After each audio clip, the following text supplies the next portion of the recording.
Morning. Good morning sir. नमस्ते, जोहार। कैसे हैं? जोहार।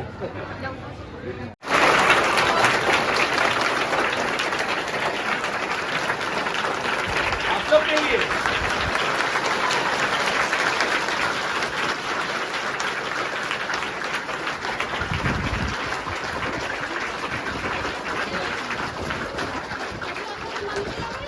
ये आप लोग के लिए और सभी शिक्षकों के लिए।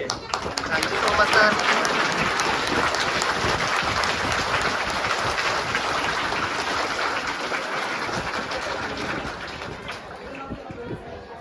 Good morning, all of you.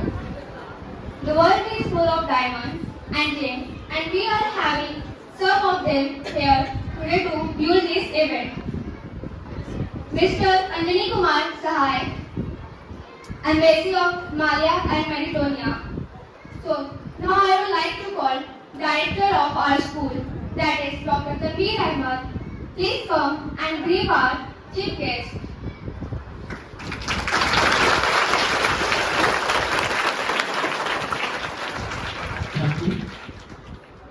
हमारे बीच में अफ्रीका महादेश के 2 कंट्री के एम्बेसी इंडियन फॉरेन सर्विस में होनी चाहिए, लेकर इन्होंने इंडियन फॉरेन सर्विस जो है वो क्वालिफाई किया था। एक बार जोर से क्लैपिंग, क्योंकि बच्चों को लगता है कि सब्जेक्ट को होना होगा कि ये व्यक्ति कोई बाहर से नहीं, हेड ऑफ द स्कूल।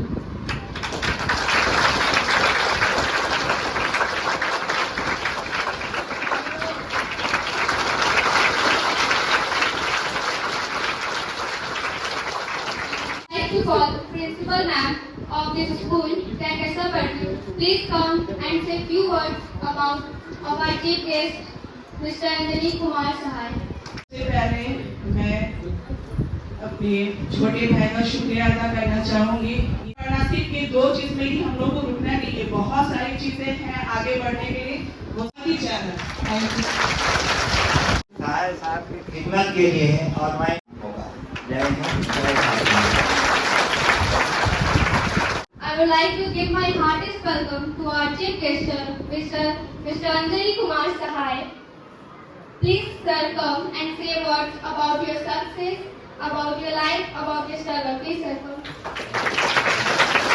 जोहार। जोहार आप लोग समझते हैं?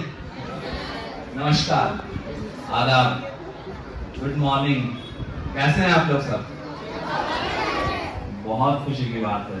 सबसे पहले तो मैं अपनी दीदी प्रिंसिपल जो हैं उनका मैं धन्यवाद देता हूं, और साथ ही साथ आपने इतनी बड़ी बात कह दी पापा के बारे में, बहुत बहुत शुक्रिया।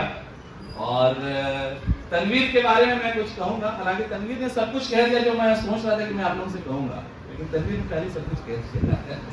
तो तनवीर का बहुत बहुत शुक्रिया। हालांकि 2.5 साल के बाद मुझे यहाँ आने का मौका मिल रहा है। रांची 2.5 साल बाद आना हुआ है, पिछली बार जब आए थे तो मुलाकात हुई थी। लेकिन दूर रह के भी मैं हमेशा देखता रहता हूँ MMK स्कूल की एक्टिविटीज को, और मुझे बहुत गर्व होता है कि तनवीर और तनवीर के साथ सभी शिक्षक को सबसे पहले तो हमारे सलाम और हमारी ग्रीटिंग्स। स्कूल को कितने अच्छे तरीके से आप लोग रन कर रहे हैं। मैं भी स्कूल में था, सेंट एंथनी स्कूल में था, बहुत अच्छा स्कूल है।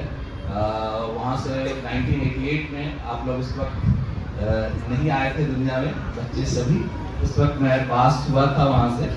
लेकिन मैं एक चीज मैंने गौर किया है कि MMK स्कूल की एक्टिविटीज, स्पेशली आउटरीच एक्टिविटीज, जितना एक्सपोजर यहाँ के बच्चों को निरंतर मिलता रहता है वो बिल्कुल काबिल तारीफ है।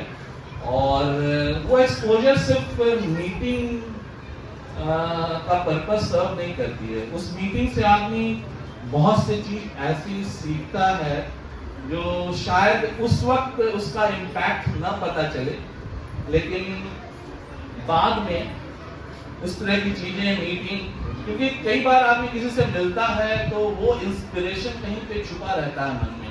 मान लीजिए आप किसी इंस्टीट्यूट गए, किसी साइंटिफिक इंस्टीट्यूट गए, किसी कल्चरल इंस्टीट्यूट गए, किसी ऐसे पर्सनालिटी से मिले जो अपने फील्ड में, चाहे वो कल्चर के फील्ड में हो, साइंस के फील्ड में हो, एजुकेशन या कोई भी और जिसमें वो अच्छा कर रहा हो, तो कहीं ना कहीं बच्चों के मन में वो जहन में बैठ जाता है कि अच्छा ऐसा भी किया जा सकता है। तो सबसे पहले तो मैं स्कूल के सभी शिक्षकों को और आप सभी को मैं बहुत बहुत इसके लिए बधाई देता हूँ कि ये बहुत ही बढ़िया तरीका है एजुकेशन का। क्लासरूम एजुकेशन तो इम्पॉर्टेंट है ही है, classroom education is important, but उसके साथ साथ MMK स्कूल में जो चीज़ होता है वो मैं देख रहा हूँ, मैंने पहले भी कहा है, एक बार फिर से इस चीज़ को दोहरा रहा हूँ कि बहुत अच्छा हो रहा है। तो आप सभी लोगों के लिए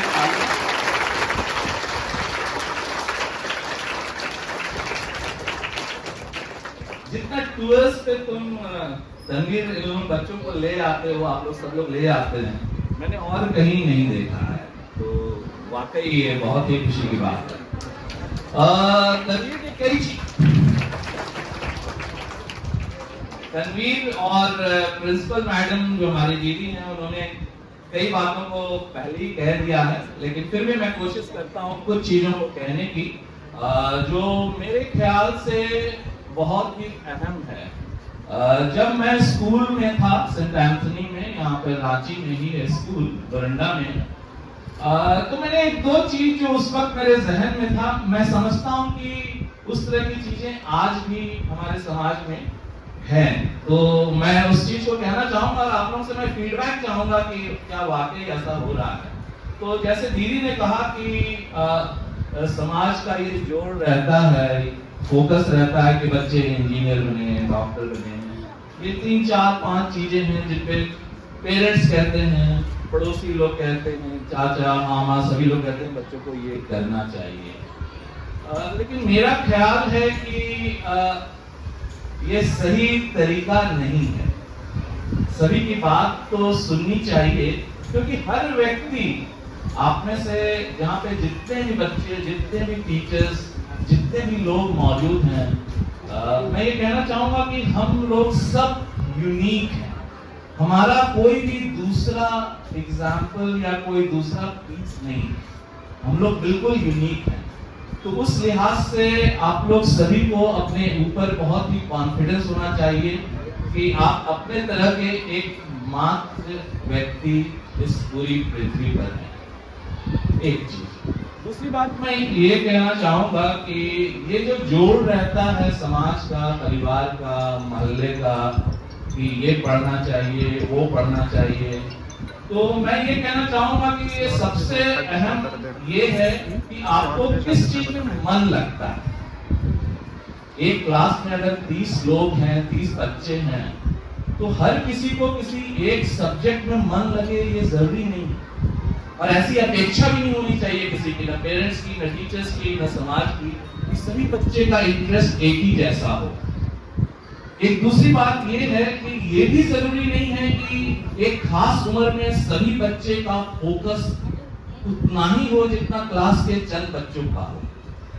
जब मैं पढ़ रहा होता था तो मेरा ध्यान क्रिकेट पे बहुत ज्यादा रहता था, तो अभी भी मुझे याद है कि हमारे क्लास में जो लोग फर्स्ट, सेकंड, थर्ड होते थे, तो उनको देखकर मुझे लगता था कि क्या इनके माइंड में कुछ और फिट है क्या, मतलब क्योंकि मेरा परफॉर्मेंस उतना अच्छा नहीं होता था शुरू में, लेकिन मुझे एक चीज का इल्म था, एक चीज का ख्याल था कि मुझे कुछ चीजों में मन लगता है, कुछ चीजों में मन नहीं लगता है। तो जिस चीज में मन लगता हो वो करना ज्यादा जरूरी है।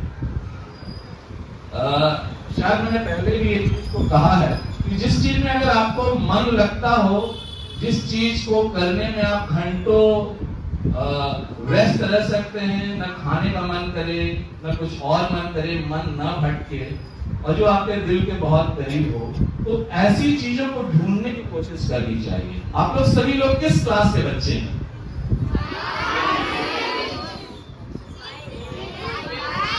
5, 6, 7, 8, 9, 10। ओके, तो जो बहुत छोटे हैं, ठीक है, अभी आपके पास काफी वक्त है, अभी इस चीज पे उतना भी परेशान होने की जरूरत नहीं है। जो टीचर्स बता रहे हैं, जिस चीज में आपको मन लग रहा है, क्लास में जो भी पढ़ाई हो रही है, जो भी सब्जेक्ट्स की पढ़ाई हो रही है, उसमें खूब मन लगा के पढ़े। जितना ज्यादा फोकस हो उतनी अच्छी बात है, और अपने ज्ञान को जितना बढ़ा सकते हैं बढ़ाइए। लेकिन 8, 9, 10 के बच्चे जो अब थोड़े दिनों में स्कूल से बाहर जाएंगे, कॉलेज की तरफ जाएंगे, तो उनसे मेरा ये कहना है कि आप लोग को ये देखने की जरूरत है, मेरे ख्याल से, कि आप लोग को किस चीज में ज्यादा मन लगता है। जैसे मुझे मैथ में, तनवीर ने कहा मुझे मैथ में बिल्कुल मन नहीं लगता था, और उसमें कोई हर्ज की बात नहीं। आपको ऐसा महसूस नहीं होना चाहिए कि मेरे साथ मैं नहीं हूँ किसी सब्जेक्ट में, तो कुछ गलत बात है। हर आदमी को हर सब्जेक्ट में अच्छा क्यों होना, ये क्यों जरूरी है कि हर सब्जेक्ट में एक्सेल करे ही? तो आदमी का फोकस ये होना चाहिए क्या ऐसा चीज है जिसमें मुझे मन लगता है। तो मुझे मैथ्स में मन नहीं लगता था, और 10th के बाद मैंने पहला काम ये किया, I joined Saint Xavier's college in intermediate of arts, क्योंकि उसमें मुझे ज्यादा मन लगता था। और एक इंसिडेंट मैं आप लोगों से शेयर करना चाहूंगा कि स्कूल पास करने के बाद सेंट जेवियर्स कॉलेज में आर्ट्स में एडमिशन लेने के बाद मैं वापस स्कूल गया था, बड़े जहां आप काफी सालों से पढ़ रहे हो, वहां पे टीचर से मिलने के लिए कि भाई मैं सेंट जेवियर्स कॉलेज ज्वाइन कर लिया, आईए में एडमिशन ले लिया। तो हमारे मैथ्स के टीचर थे, उन्होंने एक लाइन मुझे कहा था, और उससे मैं एक चीज आप लोगों को कहना चाह रहा हूँ। तो उन्होंने मुझे कहा कि सो अंजनी गिवन ना।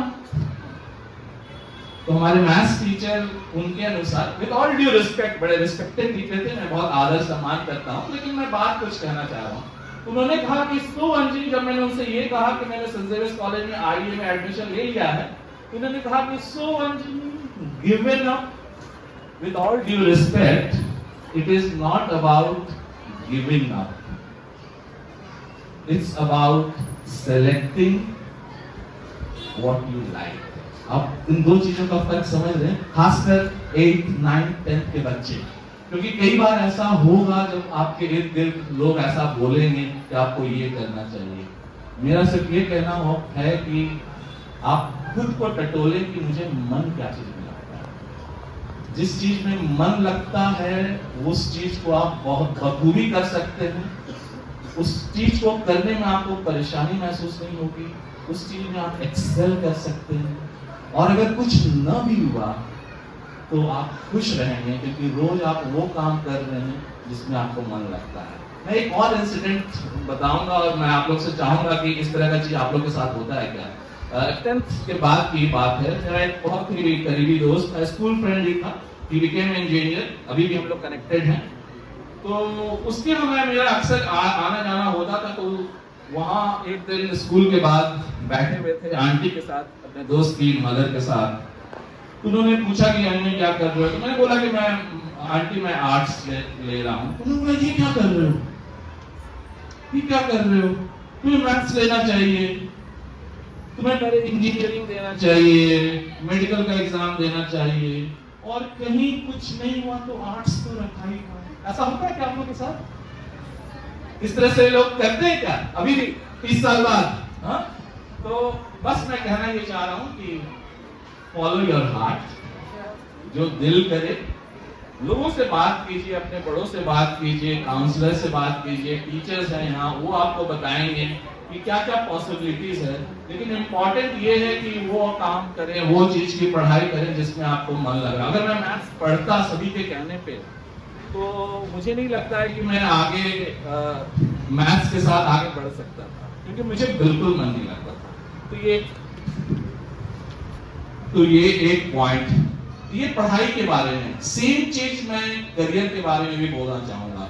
कई बार लोगों को, खासकर बड़े बच्चे जो हैं, उनके साथ ये सवाल होता है, आप किसी मामा चाचा कहीं भी आप जाते हैं तो लोग पूछते हैं कि क्या बनना है, क्या करना है। मे बी अभी आप लोगों के लिए थोड़ा अर्ली है, लेकिन स्टार्ट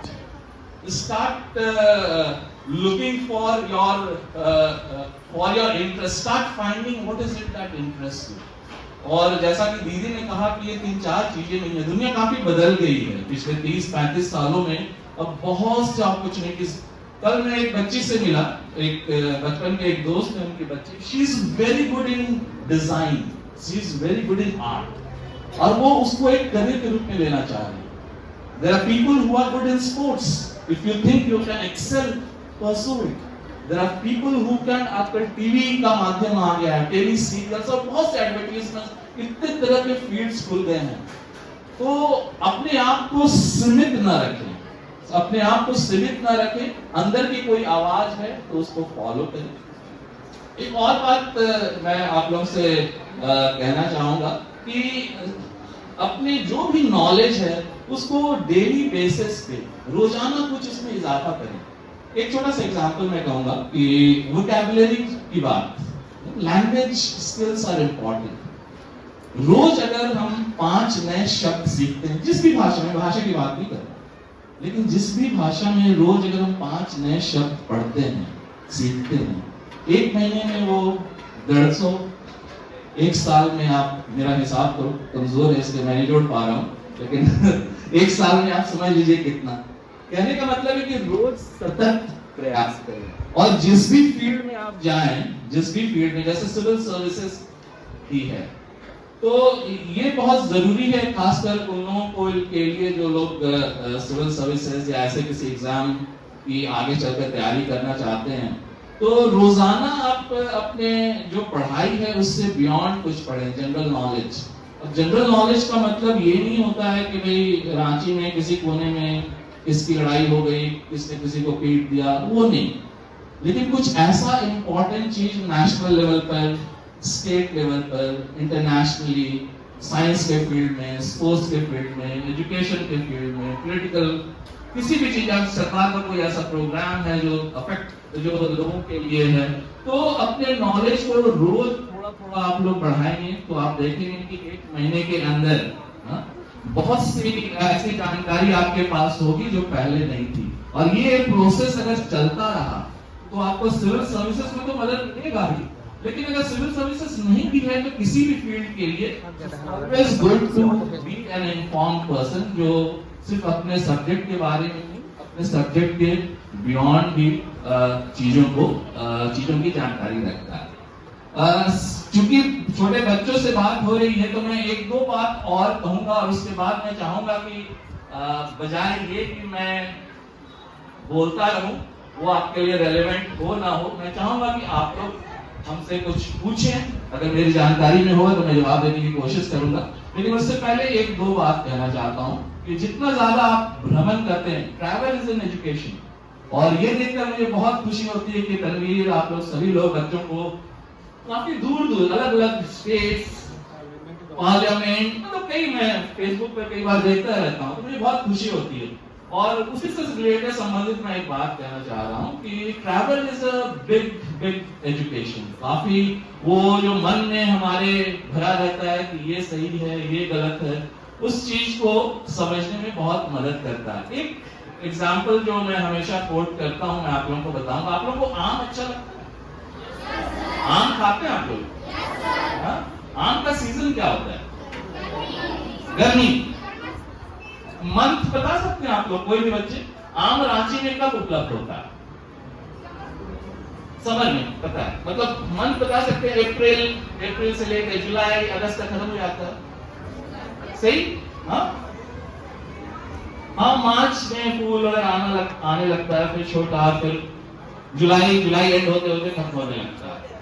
मैं कहना क्या चाह रहा हूं आप लोगों से कि हम लोग जिस तरह से अपने इर्द गिर्द जो भी एनवायरनमेंट है उसको जिस तरह से देखते हैं, तो हम लोग को लगता है कि जो भी हम देख रहे हैं ये एब्सोल्यूट है।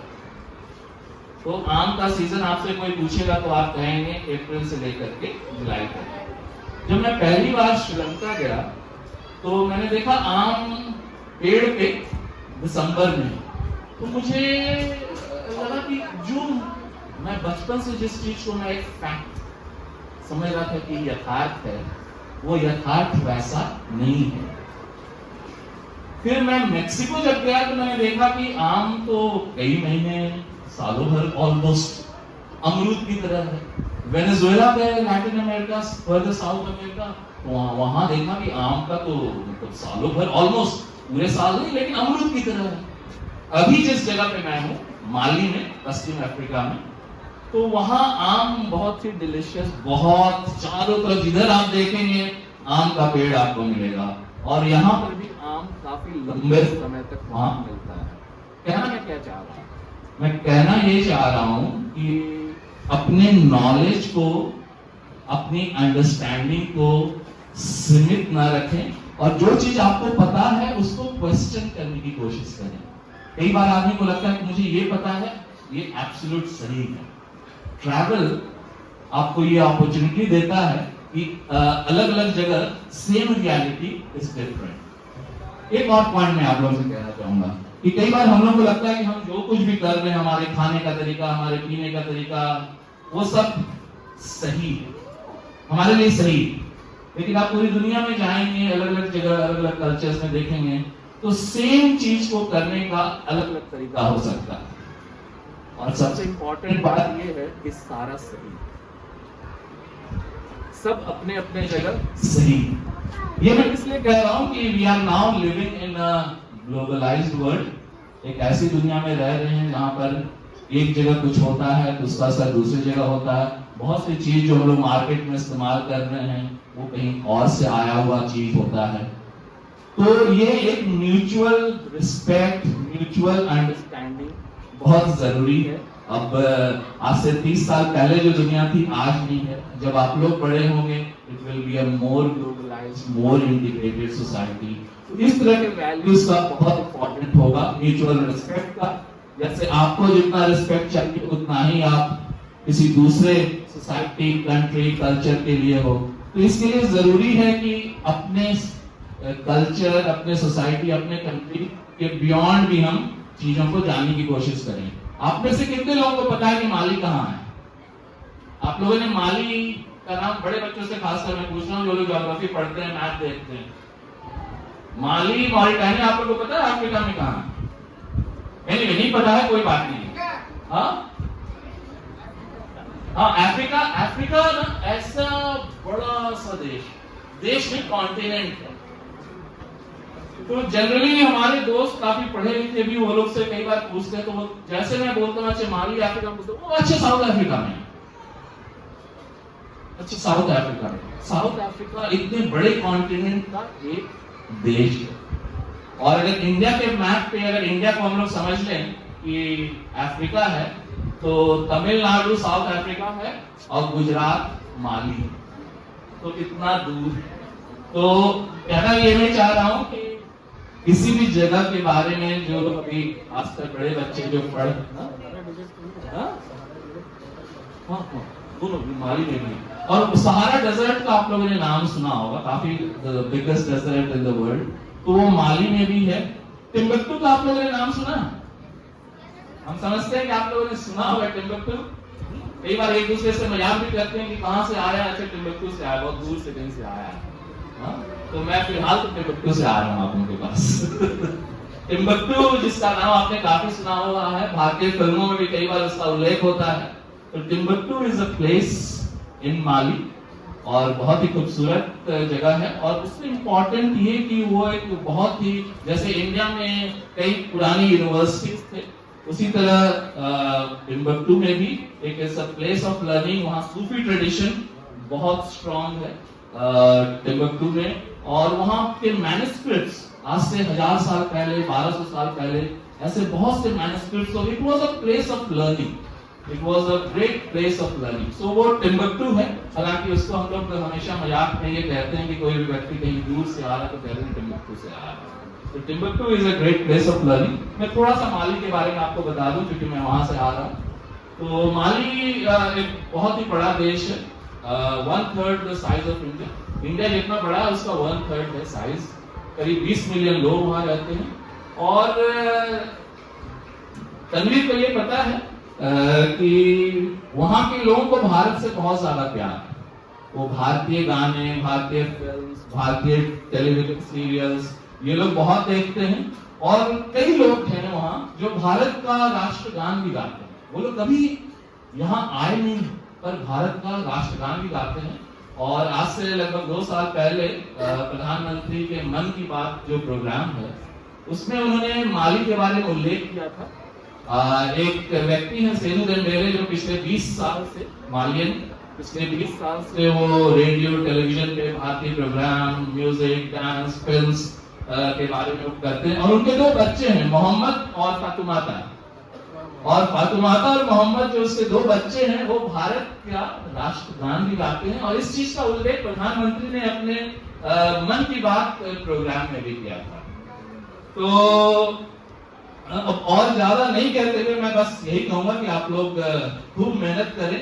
आज फोन सभी के पास आ गया है। जब हम लोग छोटे थे तो बरियातू में हम लोग ने लट्टू नचाया, पतंग उड़ाए और कंचा आप लोग कहते हैं लेकिन हम लोग उसको अंटा कहते थे, वो सब किया। क्रिकेट खूब खेले, पहाड़ पर खूब दौड़े, पहाड़ पर खूब चढ़े। मैं समझता हूँ कि ये सब चीज आपके बच्चों में छूट गया। मैं अपने बच्चों को भी देखता हूँ तो फोन पे वो गेम्स, तो डू सम फिजिकल एक्टिविटीज बहुत इंपॉर्टेंट है। और बहुत टाइम अपना सोशल मीडिया पे, फोन पे, गेम्स पे अपना जाया नहीं करें। हम लोग सबके पास बहुत ही लिमिटेड टाइम, जिंदगी भी लिमिटेड है, लेकिन ये सब मैं अभी नहीं बोलना चाहता हूँ। आप लोग अभी बड़े हो रहे हैं, लेकिन अपने टाइम का आप लोग ख्याल करें। और मन में एक गोल होना बहुत जरूरी है। गोल बदल सकता है, उसके लिए परेशान नहीं होना। कोई चीज आप प्रयास करें वो ना हो तो घबराना नहीं है। अगर 10th के एग्जाम में किसी को बहुत अच्छे नंबर नहीं आए, मैं उससे एक बात बोलना चाहता हूँ, बिल्कुल निराश नहीं होना। क्यों? जिंदगी एक ट्रेन की तरह है, ठीक है? हम रांची से चले, मूरी में नहीं उतर पाए, कोई बात नहीं, कोई बात नहीं, घबराना नहीं, अगले में उतर जाएंगे। अगले में नहीं उतर पाए, कोई बात नहीं, अगले में उतर जाएंगे। तनवीर ने मेरे बारे में कहा कि एक प्रयास में मेरा सिविल सर्विसेज नहीं हुआ था। आप लोग इस मान लीजिए कि पहले प्रयास के बाद मैं बिल्कुल निराश होकर, गुमसुम होकर रूम में कहीं बैठ जाता, अपना सर पीटने लगता, तो आज यहां पर नहीं। दूसरी बात, फिर प्रीलिम्स, मेंस, इंटरव्यू तक आप जाते हैं, दरवाजा खटखटाते हैं, फिर वापस बैक टू स्क्वायर वन। फिर आपको लगेगा कि नहीं, मेरे साथ क्यों हो रहा है, ऐसा लग सकता है ना। I had the blues because I had no shoes.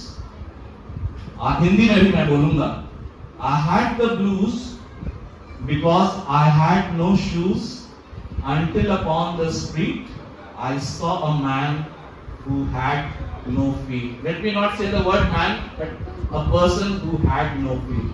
कहना मैं क्या चाह रहा हूं कि मुझे लगता रहता है कि भाई हमारे पास जूता नहीं है। कई बार ऐसा महसूस होता है ना कि भाई उसके पास ये है, वो है, तो हमारे पास जूता नहीं है। आप सड़क पर चाहते हैं, आपको दिखता है एक ऐसा व्यक्ति जिनके पास पैर नहीं, खुश है। काउंट योर ब्लेसिंग्स और कभी निराश नहीं होना। ये ट्रेन वाली बात मैं इसलिए बोल रहा हूँ कि मुझे बहुत दुख होता है कि आजकल के बच्चे, जिनको 95 आ गया वो दुखी हैं, जिनको 70 आ गया वो दुखी हैं। 40 भी आएगा तो दुखी नहीं होना है, क्योंकि अभी जिंदगी अभी बाकी है, ट्रेन अभी चल रही है।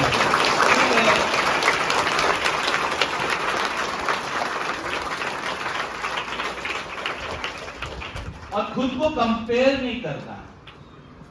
मेरे क्लास में भी, मुझे अभी भी याद है, मैं नाम नहीं ले रहा हूँ, लेकिन एक हमारी क्लास में लड़की थी, उसको 90 से नीचे कभी आता ही नहीं। एक और दोस्त थे, उनको मैथ्स में हमेशा 90 प्लस आता था, और मुझे तो भाई, हम तो मतलब लाल, हमारा तो हमेशा लाल रहता था, लाल से काफी प्रेम था मुझे, तो जो भी नंबर आते थे उसके नीचे लाल रहता था। तो मुझे लगता था कि उसके कई बार ऐसा महसूस होता था मुझे कि क्या हम लोग सबको देखना ये है, जो मैंने शुरू में कहा, उनके लिए जो दोस्त थे उनका स्ट्रॉन्ग पॉइंट था, वो आपको देखना है कि हमारा स्ट्रॉन्ग पॉइंट क्या है और उस पे काम करना है।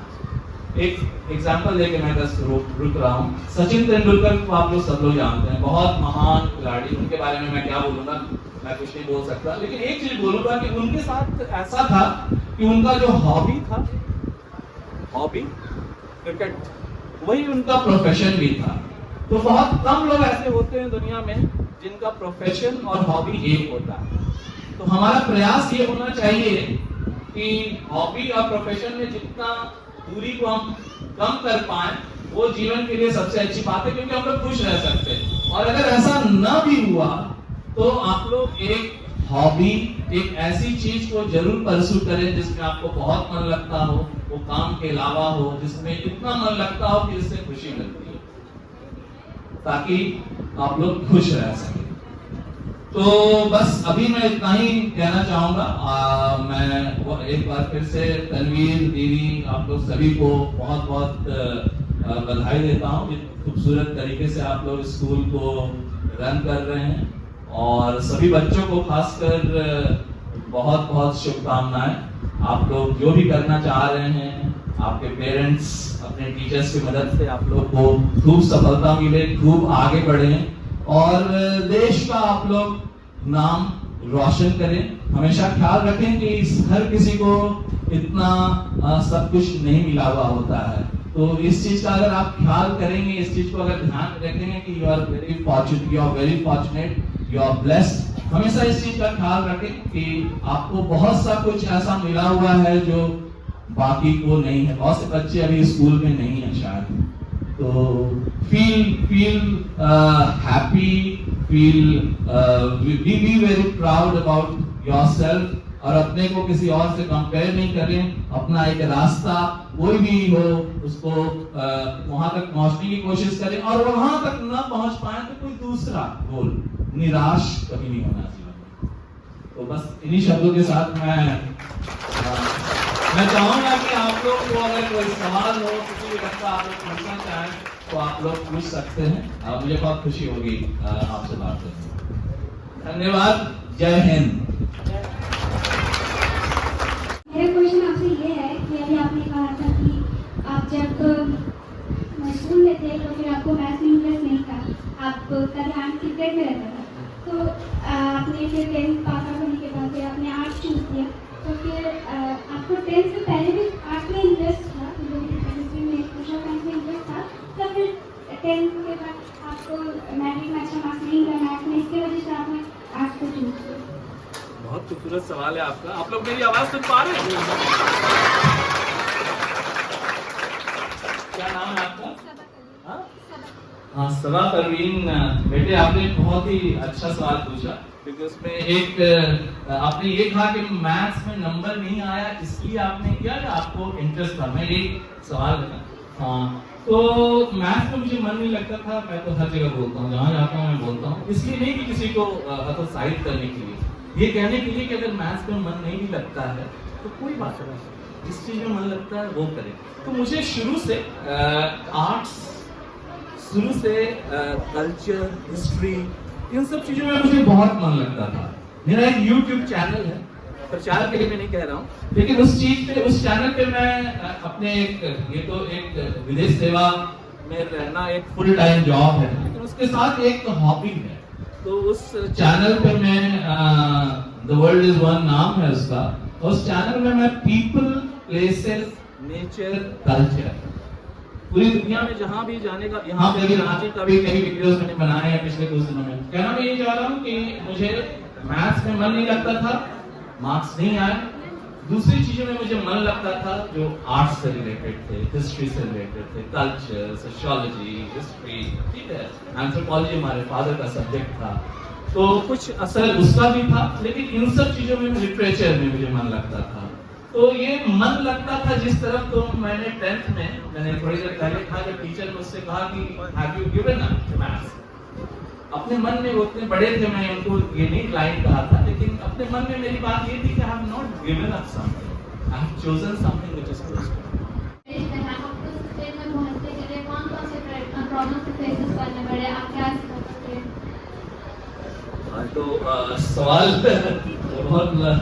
बहुत चीज कहा जा सकता है इसके लेकिन एक दो चीज का उल्लेख मैंने, आपका नाम क्या है और आप डिसिप्लिन कमेटी की? Very good, very happy. जब मैं स्कूल में था, I used to be the head boy in the final year. जब मैं 10th में था तो I used to be the head boy, और जब 9th में मैं था तो ब्रह्मपुत्र हाउस हमारे यहाँ होता था। There used to be 4 houses, red, blue, green and yellow. तो Brahmaputra house was the dream house, और Brahmaputra house I used to be the captain also. Anyway, आपका सवाल मुझे, हाँ, तो प्रॉब्लम का ऐसा है, एक दो चीज मैं कहूंगा। एक तो जिस समय मैंने 10th के बाद आर्ट्स किया, तो मोहल्ले में कभी किसी रिश्तेदार के यहाँ गए तो किसी ने बोला कि लगता नहीं मन लगता, क्योंकि आपने मैथ्स नहीं लिया, आप इंजीनियरिंग नहीं दे रहे। आप लोगों के साथ होता है यार, ये मैं सिर्फ एक्टिंग कर रहा हूँ, मुझे इस तरह का फेस करना पड़ा, तो लगता है कि मन नहीं लगता। एक और बात मैं बोलूंगा, लेकिन उसको फिर मैं करेक्ट भी करूंगा। किसी ने मुझसे ये कहा कि ये तो लड़कियों का सब्जेक्ट है, आर्ट्स तो लड़के पढ़ते हैं, उस समय किसी ने कहा था। आज मैं ये कहना चाहूंगा कि कोई भी सब्जेक्ट पे किसी जेंडर का राइट नहीं है। कोई भी व्यक्ति कोई कुछ भी पढ़ सकता है, इसका जेंडर से कोई लेना देना नहीं है। मैं अपने स्कूल में जो 88 में जो पास आउट हुए, I was the only boy who took arts. तो अपने इर्द गिर्द वाले जो लोग इंजीनियरिंग की मेडिकल की तैयारी करते थे, तो आपको थोड़े से ऐसे करके देखते थे, ठीक है नवीन, ये चीज है। दूसरी बात कि तनवीर ने कहा कि मुझे एक अटेम्प्ट में सिविल सर्विसेज नहीं हुआ, एक बार, 2 बार, 3 बार, 4 बार टाइम लग गया। तो उस दौरान मोहल्ले में, आई एम श्योर कि ये सब तो ह्यूमन नेचर है, इसलिए हर जगह होता हो, तो कोई आकर बोलता अपने हैसियत के अनुसार कुछ करो, क्यों बार बार क्यों देना, क्यों टाइम वेस्ट कर रहे हो, कुछ और कर, बहुत चीजें कर। तो कहने का मतलब ये है कि निराश नहीं होना। ऐसा हो सकता था कि सारे अटेम्प्ट के बाद भी मेरा नहीं होता, निराश नहीं होना। ठीक है, उस स्टेशन पे नहीं उतर पाया, आगे करके मैं जर्नलिज्म कर चुका था, ये क्या कहते हैं यूजीसी का नेट का एग्जाम किया हुआ था, मुझे लिखने में मन लगता था। तो एक दरवाजा अगर बंद होगा तो कई दरवाजे खुलेंगे। मैं कहना आप लोगों से ये चाह रहा हूँ कि निराश नहीं होना। तो निराश होने से समाज को फर्क नहीं पड़ता, आपको फर्क पड़ता है, आपके सेहत पर फर्क पड़ता है। तो जब तक मुझे मेरी जिंदगी है वो चल रही है, उसको खुद से नुकसान नहीं पहुंचाना, खुश रहना है, निराश नहीं होना। यहाँ से दिल्ली के लिए चले ट्रेन, एक स्टेशन नहीं, मैं बार बार रिपीट इसलिए कर रहा हूँ आप लोगों को प्रोत्साहित करने के लिए कि मार्क्स नहीं आए 10th में कोई बात नहीं है, आईएससी में नहीं आए कोई बात नहीं है, मेडिकल में नहीं हुआ कोई बात नहीं है, इंजीनियरिंग में नहीं हुआ कोई बात नहीं है, जिंदगी बाकी। आप रहोगे तब तो आपको पता चलेगा कि अभी आगे होने वाला क्या है, तो निराश नहीं हो।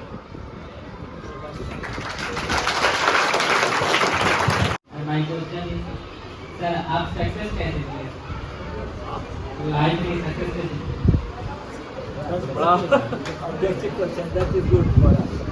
Very difficult question, मतलब very easy question but very difficult to answer. But 2-3 चीजें मैं कहूँगा जो मैंने पहले भी कहा है कि सबसे पहले तो ये पता हो कि मुझे किस चीज में मन लग रहा हो और उस तरफ सतत कांस्टेंट प्रयास करना, एक चीज। ऐसा संभव है जैसा मैंने कहा कि उसके बाद भी वो चीज ना हो, निराश नहीं होके वो एक दरवाजा बंद होगा फिर दूसरा खुल जाएगा, हार नहीं मानना, प्रयास लगातार करना, एक ऑब्जेक्टिव होना, सतत प्रयास करते रहना, हार नहीं मानना और खुद को हमेशा स्किल, इंफॉर्मेशन, नॉलेज, इन सभी चीजों का हमेशा बढ़ोतरी करते रहना, क्योंकि आप जो कुछ भी करना चाह रहे हैं आगे चलकर तो आप काफी लोगों के साथ कम्पीट करने वाले हैं, डायरेक्ट नहीं, लेकिन जिस भी एग्जाम में बैठेंगे उसमें बहुत से लोग बैठेंगे। तो हमेशा ये प्रयास होना चाहिए कि हमें उस फील्ड का नॉलेज हो, उस फील्ड के अलावा भी नॉलेज हो और बड़े ईमानदारी से मेहनत करें। और शुरू में दीदी ने कहा था एक बात, आशीर्वाद। हम लोग एक ऐसे देश में रहते हैं जहाँ इन सब चीज़ों की महत्ता को हम लोग समझते हैं और मैं मानता हूँ कि इन सब चीज़ों का बहुत फर्क पड़ता है। मेहनत कीजिए, जो अपने हाथ में है वो काम को निरंतर करते रहिए, अपने विवेक से, अपने रिसोर्सेज जो भी हमारे पास उपलब्ध है। हमारे समय में तो कम्युनिकेशन था नहीं। मैं मेंस का एग्ज़ाम, प्रीलिम्स का एग्ज़ाम देने के बाद करीब 1 महीना वेट करना पड़ता था, वो मैगजीन आएगा तो पता चलेगा कि मेरा कितना करेक्ट हुआ। आज तो आप वहाँ से निकलेंगे, आपके पास मोबाइल फोन है, आप तुरंत देख लेंगे। तो इंफॉर्मेशन की कोई कमी नहीं है आज के डेट में, लेकिन उस इंफॉर्मेशन को अपने इंटरेस्ट के लिए, जिस भी फील्ड में आपको मन लग रहा है उसके लिए कैसे इस्तेमाल करना है, ये आपके हाथ है। और बाकी तो सपोर्ट के लिए टीचर्स हैं, बड़े लोग हैं, यूट्यूब पे इतने वीडियोस हैं जो किसी भी फील्ड के बारे में आपको जानकारी देते हैं। Make the full use of the resources that you have. Any questions? हम बता दें सक्सेस एक क्वेश्चन मेरी तरफ से, क्या अपने देश की याद आती है पैराडायमिक में?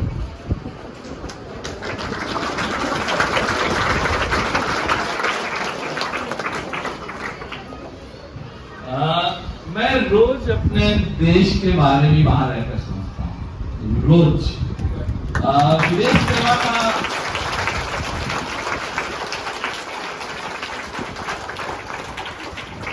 विदेश सेवा का मकसद ये है कि भारत से बाहर जिस भी देश में आप हो, वो भारत के हितों की रक्षा करें, भारतीयों के हितों की रक्षा करें, उस देश से आप दोस्ती को और प्रगाढ़ करें, मजबूत करें और ऐसे किसी भी चीजों को करें जिससे दोनों देश के परस्पर संबंध आगे बढ़ते हों और दोनों का हित बढ़ता हो। और किसी भी देश में जहाँ कुछ नई टेक्नोलॉजी है, कुछ भी नया है जिससे हमारे लोगों को भारत की धरती पर मदद हो सकता है, वैसा काम करें। तो मैं ये कहूँगा कि हर दिन, हर सुबह, हर दोपहर, हर रात सिर्फ भारत के बारे में सोचकर ही बात रखें। विदेश सेवा का मतलब विदेशी होना नहीं होता है। विदेश सेवा का मतलब होता है कि विदेश में रहकर भारत के हितों की रक्षा करना, उनको बढ़ाना। जय हिंद। सर मैं अंजिला।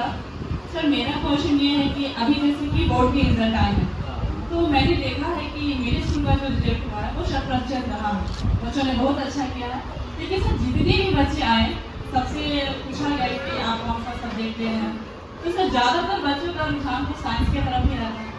तो जो बच्चे तेज है वो तो ले रहे हैं, समझ में आ रहा है, लेकिन जो बच्चे कुछ थोड़ा सा वीक है उनका भी कहना है कि नहीं मैं साइंस लेंगे। तो सर मैंने कहा कि आर्ट्स क्यों नहीं लेते? तो सर बहुत ही मतलब ना, आर्ट्स क्या लेना, ये भी कोई पढ़ने वाली सब्जेक्ट है। लेकिन सर जब आपकी बातें सुने तो हो सकता है कि उनके मन में भी आर्ट्स के प्रति कुछ अच्छा जाए। अब सर मुझे ये पूछना था कि अगर मान लीजिए जैसे कि यूपीएससी क्लियर करना है, तो क्या साइंस वाले बच्चे भी यूपीएससी कर सकते हैं? देखिए, फिर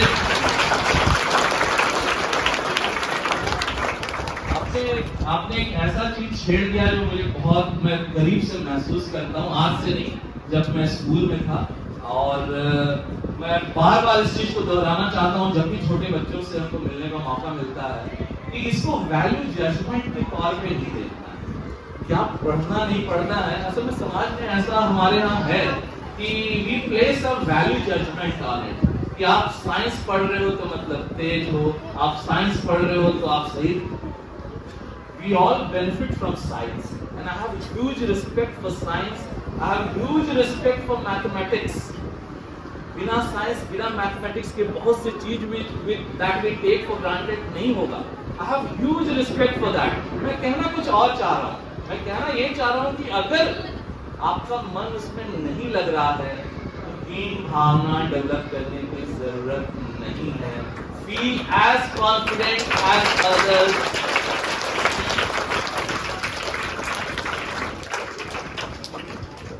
एक एग्जाम्पल मैं देना चाहूंगा आप लोगों को।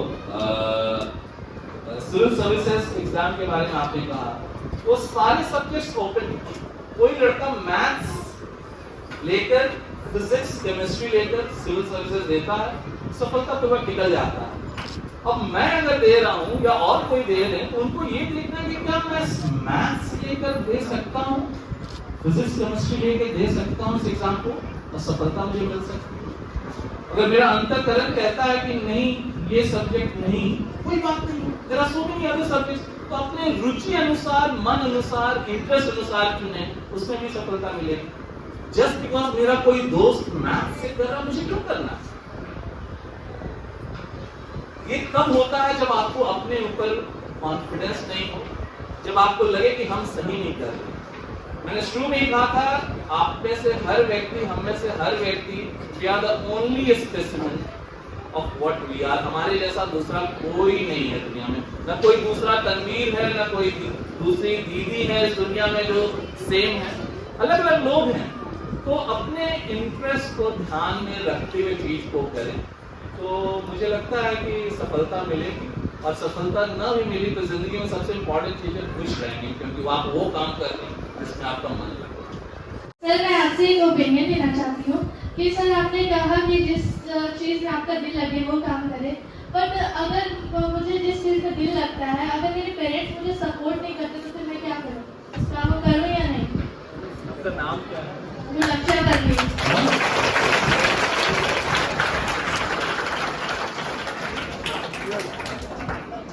ये बहुत ही अहम सवाल है, और मैं समझ सकता हूँ कि परिवार में फर्क हो सकता है। मेरे केस में ये नहीं था। हमारे पिताजी प्रोफेसर थे, लेकिन हर प्रोफेसर आपको ये आज़ादी दें ये कोई ज़रूरी नहीं है। लेकिन हमारे पिताजी को, हमारी मदर को ऐसा था कि बच्चों को उनके इंटरेस्ट के अनुसार आज़ादी देनी चाहिए। वो लोग बताते थे ये करने से ये होगा, ये होगा, ये होगा, लेकिन आज़ादी देते थे। तो ये जो मुहिम है कि हम लोग जैसे बाहर यूरोपियन कंट्रीज में, अमेरिका में, लैटिन अमेरिका में जितना मैंने देखा है, वहाँ पर ये ना बंधन नहीं होता। ये प्रेशर समाज का, पेरेंट्स का, पड़ोसियों का, चाचा मामा का ये प्रेशर नहीं होता है कि इंजीनियर बनना है, डॉक्टर बनना है। तो हमारे देश में वो अभी है, जैसा आप लोग के फीडबैक से लगा, ये प्रेशर रहता है। और जैसा आपने बताया कि पेरेंट्स से ना बात कीजिए, उन्हें दोस्त की तरह बात कीजिए। आई एम श्योर कि वो आपको बहुत प्यार करते हैं, और जरूरी नहीं है कि हमेशा वो सही हो या हमेशा आप सही हो, ठीक है? तो संवाद को, डायलॉग को जारी रखें। You are still very young, तो आई एम श्योर कि आप आपके कन्विक्शन को देखकर जब उनसे, पेरेंट्स से आप बात करेंगे, उनसे कहेंगे मुझे इसमें रुचि है, मैं इसमें ये चीज, उसके बारे में और जानकारी, आज के डेट पे इंटरनेट है, तो जिस चीज में आपको मन लग रहा है उनके बारे में जानकारी इकट्ठा कीजिए। और अपने पेरेंट्स से जब बात करें तो कुछ फैक्ट्स, इंफॉर्मेशन के साथ बात कीजिए कि मैं अगर ये करूँगी तो मुझे ये भी हो सकता है, ये भी हो सकता है, मैं ये भी कर सकता हूँ। तो शायद पेरेंट्स को पूरा ना पता हो, सबको नहीं सब कुछ पता होता है, तो उनको लगे कि नहीं, माय डॉटर बहुत सीरियस है, इस चीज को वो परस्यू करना चाह रही है, उसके बारे में जानकारी एकत्रित कर रही है, उसके बारे में इंस्टीट्यूट्स, यहाँ ये है, यहाँ वो। तो मैं समझता हूँ कि उससे थोड़ा सा फर्क पड़ेगा। और उससे बड़ी बात मैं ये बोलूंगा कि हम लोग सभी को, जब आप लोग, समाज कैसे बदलेगा? तो जब आप लोग बड़े होंगे, जब आप लोग के आगे चलकर, अभी आप लोग बहुत छोटे हो, लेकिन मैं आगे की बात कर रहा हूँ, समाज तभी चेंज होता है जब जो चीज मुझे अच्छा नहीं लगा था, जब मेरी बारी आई, तो मैं इस चीज को मैंने इंश्योर किया कि वो किसी और के साथ नहीं होने दिया। तो जब आप लोग बड़े होंगे, जब आपके बच्चे होंगे, जब उनकी स्थिति ये आएगी कि अब क्या करना है, तो जब आप लोग पेरेंट्स होंगे तो आप अपने बच्चों को इंकरेज कीजिएगा, बताइए। मैं ये नहीं कह रहा हूँ कि बच्चा जो भी कह रहा हो हमेशा सही कह रहा होता है, मैं ये भी नहीं कह रहा हूँ कि पेरेंट्स हमेशा गलत होते हैं, मैं ये ब्लैक एंड व्हाइट में नहीं कह रहा हूँ। लेकिन जब आप लोग इस जगह पे होंगे तो तब तक समाज और भी बदल चुका होगा। और इनकरेज करें कि अपनी चीज़ों को, अपने दिल के करीब चीज़ों को करें। तो आपसे मेरा यही आग्रह है कि आप पेरेंट्स से बात कीजिए and arm yourself with information. Internet पे इंफॉर्मेशन इकट्ठा कीजिए, जिस भी चीज़ में आपकी रुचि है, फिर पेरेंट्स से धीरे धीरे बात कीजिए, और वो आपके कन्विक्शन को देखकर, आपके इंटरेस्ट को देख के, आपके पैशन को देख कर, I am sure they will agree. Sir, मेरा क्वेश्चन है कि आप बोले कि आप सिविल सर्विस के लिए बहुत बार अटेम्प्ट किए थे, लेकिन आप उसमें पास आउट नहीं हो पाए, और आपने ये भी कहा कि आपको क्रिकेट में बहुत इंटरेस्ट था, तो आपने ये नहीं सोचा कि मैं क्रिकेट में भी जा सकूं? मैं वही, बहुत अच्छा सवाल है। मैं क्रिकेटर बनना चाहता था। I was reasonably a good bowler, मैं अच्छा बॉलिंग कर लेता था, और खुद को लगता था कि मैं ठीक ठाक बॉलिंग करता हूँ, और अपने दोस्तों जहाँ भी अपने मोहल्ले में, फिर school cricket, inter school cricket tournament, तो जहाँ जहाँ भी मैं खेला और फिर डिस्ट्रिक्ट क्रिकेट टीम के सिलेक्शन में गया, तो जहाँ जहाँ भी खेला अपने दोस्तों के रिएक्शन से मुझे ऐसा लगता था कि मैं ठीक ठाक खेलता हूँ। लेकिन मैंने ट्रेन की बात की थी ना, तो मैं ट्रेन पे नहीं उतर पाया। जीवन में कुछ चीज मन के अनुसार नहीं होगा, निराश नहीं होना। जीवन में कई बार ऐसा होगा कि आप सोचते हैं कि मैं ये करना है, जिस भी कारणवश नहीं होगा, निराश नहीं होना है। जीवन बढ़ रहा है, कुछ और अच्छा होगा, इसलिए वो नहीं हुआ। ऐसा आप लोग सोच सकते हैं क्या?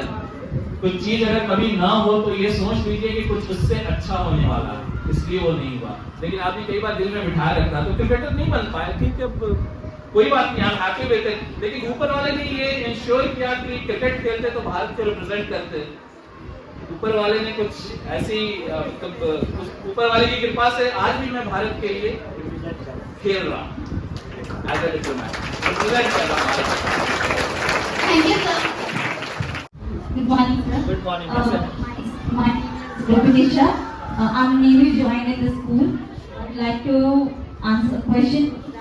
How much you have keep patience in your life? Means आपने इतने बड़े ग्रैंड अचीव किए, उसके लिए आप कितना पेशेंस रखें, और हमारे बच्चों को भी ये बताएं कि आपको गिरना नहीं है, गिर के उठ के और भागना है और पेशेंस रखना है। इसके लिए आप थोड़ा सा हमारे बच्चे को इनकरेज एंड मोटिवेट करें।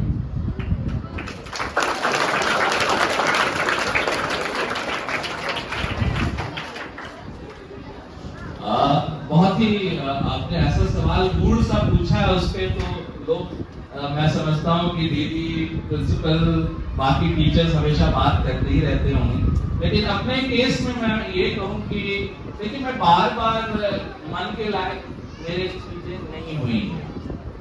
सबसे पहले स्कूल में ही पढ़ाई में बिल्कुल मन नहीं लगता था। मुझे मन था कि भारत के लिए मैं फास्ट बॉलर बनूं, नहीं हो पाया, मैंने एक्सेप्ट कर लिया, लाइफ आगे बढ़ा। साइंस, सभी लोग मुझे बोलते रहे कि साइंस पढ़ना है, मैंने नहीं पढ़ा, आर्ट्स पढ़े। उस दौरान लोगों के मेडिकल में हो गए, कोई इंजीनियर बन गया, मैं पढ़ाई कर रहा। और समाज में इस तरह के लोग होते हैं जो आपको कुछ ताना, बहुत जरूरी होता है शायद समाज में, तो लोग ताना कसते हैं, बहुत तरह की बात करते हैं। फिर सिविल सर्विसेज में भी 1 बार 2 बार मैंने 3 इंटरव्यू दिए, ठीक है, तो एक के बाद वापस आए आते हैं, फिर कोई आपको बोलता है कि चलिए बैंक में कर लो, क्यों करना, इतना मेहनत क्यों करना, शायद तुम्हारे बस का नहीं है, कोई बात नहीं, लोग कहेंगे। तो आपको धीरज रखना है, और सबसे इम्पोर्टेंट है कि अपने ऊपर विश्वास होना चाहिए कि आप जो करना चाह रहे हैं, आपका ध्यान उस पे होना चाहिए ना कि कोई और क्या कर रहा है। सब लोग अपने अपने रास्ते पे हैं। और ये ट्रेन की बात मैंने कही है कि एक पर नहीं उतर पाए। कई बार ऐसा लगता है कि एक क्लास में हम लोग जितने भी लोग हैं, सब लोगों की डेस्टिनी एक जैसी है, ऐसा नहीं होता। सभी का मार्ग अलग है। आप देखें, हम लोग अपने, जैसे मैं अपने क्लास की बात करूं, सेंट एंथनी में हम लोग जितने भी लोग थे, उसमें बड़े करीब एक दूसरे के साथ मिलना जुलना रोज होता है। तो हम लोग को ऐसा लगता है कि हम लोग सब कुछ साथ ही करेंगे। जीवन में ऐसा नहीं होता, तो सबका रास्ता अपना बिल्कुल अलग है। तो आप लोग को धैर्य रखना है, पेशेंस रखना है, मन के अनुसार चीज ना हो तो बिल्कुल नहीं घबराना है। और ऐसा कई बार हो सकता है, अगर मन के अनुसार हो जाए तो बहुत अच्छा है। एक अमिताभ बच्चन ने कई वर्ष पहले कहा था, मन का हो तो अच्छा, मन का ना हो तो और अच्छा, क्योंकि ऊपर वाले की मर्जी से होता है। तो जिस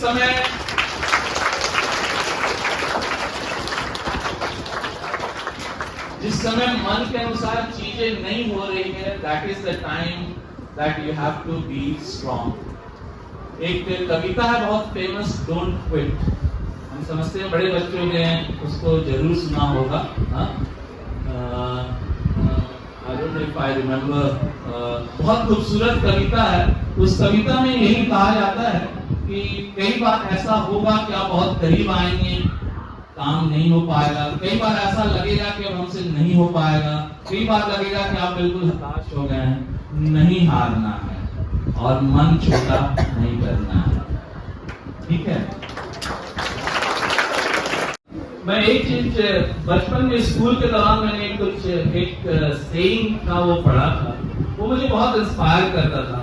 अगर मैं चाहूंगा कि आप लोगों के सामने वो बोलूं, if you can't be a highway be a trail, if you can't be a highway be a trail, if you can't be the sun be a star, it isn't by size that you win or you fail, be the best of whatever you are.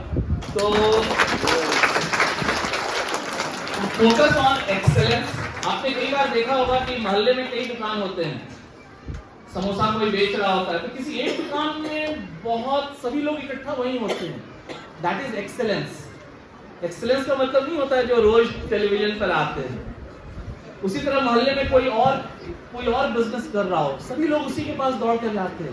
That is excellence, क्योंकि वो व्यक्ति अपने काम को बहुत ही शिद्दत से, बहुत मन से, डिवोशन से, पैशन से कर रहा है। जब इन सब चीजों के साथ कोई काम को आप करते हैं तो वो लोगों को दिख जाता है। All the best.